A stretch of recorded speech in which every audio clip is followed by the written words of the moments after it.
Artificial intelligence generated 20 extra hours of free time per week for white-collar workers, yet over 70% of them are actively getting poorer.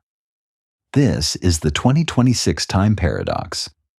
According to recent data published by the Federal Reserve, revolving household debt has quietly surged to historic highs precisely among middle-income brackets who have seen the highest integration of digital automation. You are not imagining this financial pressure. We are watching the real-time bifurcation of the modern workforce. Take a split-screen look at two mid-level managers at the exact same corporation. On the left is Elena. She works precisely 12 hours a week, but bills her corporation for 40, tripling her liquid net worth through automated income streams. On the right is Mark. He holds the exact same title, yet he is carrying the highest credit card balance of his life, despite his software cutting his workload entirely in half. The difference is a mathematical trap deeply embedded in how our current economy operates. Let us look at the cold math behind Mark's missing money. Algorithms handle his heavy lifting now. They run the complex spreadsheets, parse the legal documents, and generate the weekly performance reports. Logically, Mark should be rested. Biologically, his brain is in a state of continuous low-grade alert. Behavioral economists classify this as cognitive attrition. When software resolves the logical tasks, human workers are left in a holding pattern, experiencing a quiet, persistent anxiety regarding their long-term relevance. By 5 o'clock in the evening, Mark's executive function, his brain's primary analytical defense mechanism, is entirely depleted. He is experiencing severe decision fatigue, not from making choices, but from the systemic uncertainty of his position. This exact state of neurological exhaustion is what modern e-commerce algorithms are mathematically calibrated to exploit. They do not ask Mark to make a major, rational investment. They rely on dark patterns to trigger seamless, unobstructed consumption. It is systemic wealth extraction executed through thousands of tiny, invisible cuts. Mark brings home exactly $6,000 a month after taxes. Based on a standard 160-hour month, his baseline value is $37.50 an hour. The 4 extra hours of daily free time that digital tools handed him are not spent building capital. They are spent scrolling through algorithmically optimized feeds. He engages in what financial psychologists classify as retaliatory consumption. He is buying back a fleeting sense of control. An extra streaming service here, an upgraded food delivery there, a flash sale on a digital interface designed to bypass rational thought entirely. On average, Mark spends exactly $45 a day on these microtransactions. It feels insignificant in the moment.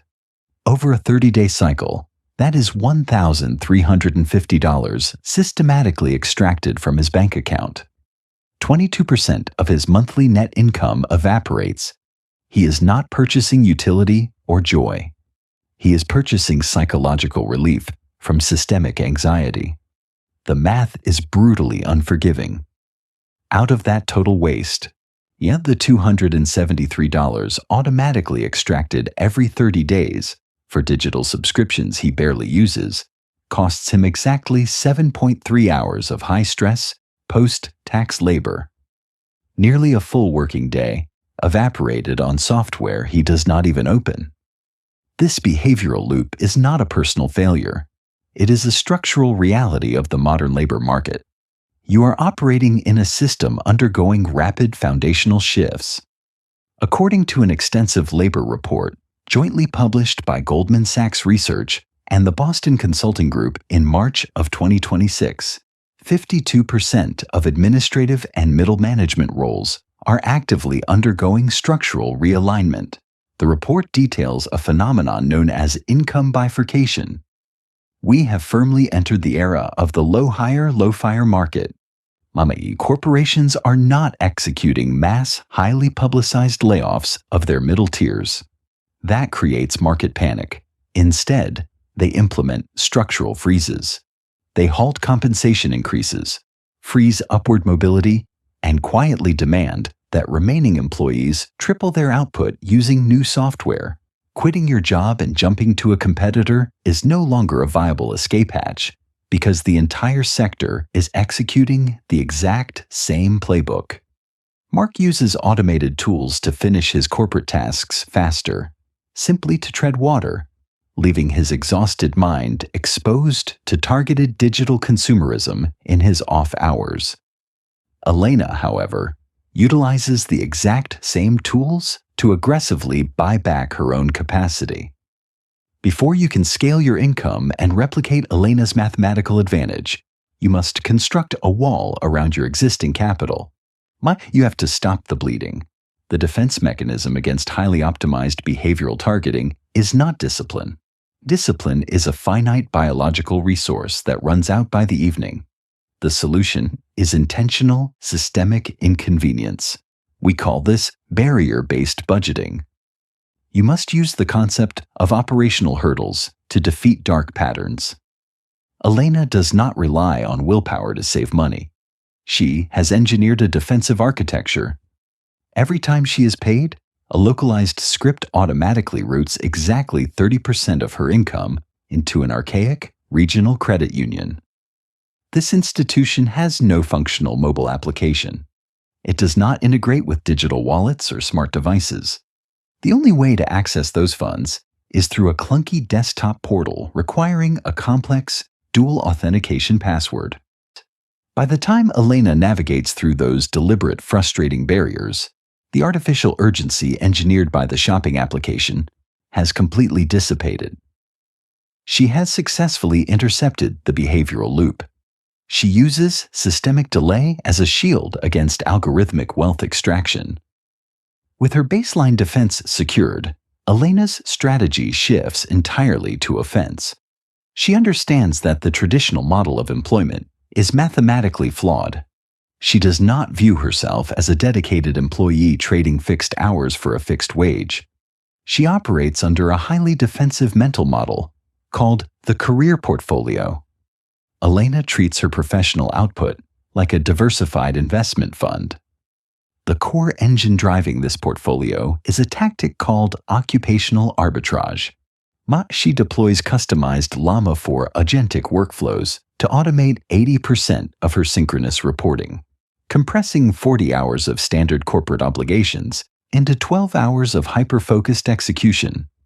Because she consistently delivers the expected corporate output, she retains her entire baseline salary and comprehensive benefits. Instead of returning those saved 28 hours to her employer for zero additional compensation, she reallocates them into her own portfolio. Elena designates exactly 15 of those reclaimed hours to operate a highly niche micro-software business, essentially running an automated digital agency. She targets legacy businesses like regional logistics firms, mid-sized legal practices, and local supply chain vendors. She specifically hunts for firms generating over $10 million in annual revenue, but operating with zero internal automation. She sells them the exact same efficiency she uses at her corporate job.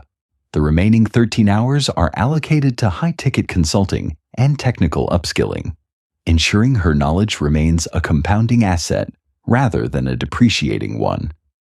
Let us calculate the result. Elena has structurally diversified her cash flow across 3 independent pillars. If her primary corporate employer attempts a restructuring or freezes her department, her financial architecture remains entirely stable. She has mathematically eliminated the systemic threat of obsolescence.